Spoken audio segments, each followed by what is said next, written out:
उच्चते म्हणजे सगळ्यात चांगल्या कामांची परिणती ही ज्ञानात होत असते.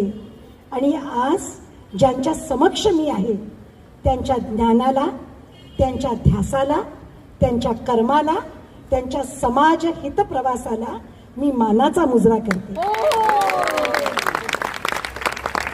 एरवी तो श्वेत एप्रन घालून सगळ्यांची आयुष्य श्वेत सुंदर सुखकर निरोगी करण्यासाठी धडपडणाऱ्या तुम्ही आज रंगांच्या जगामध्ये इथे वावरताना पाहिलं आणि डोळ्यात पाणी आलं.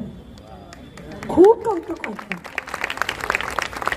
मला माहिती आहे, म्हणजे माझ्या नावासमोर सुद्धा डॉक्टर आहे, पण मी डॉक्टरेट केली आहे. घरी मात्र वडील, थोरली बहीण हे वैद्यकीय डॉक्टर्स आहेत. ताईंनी तर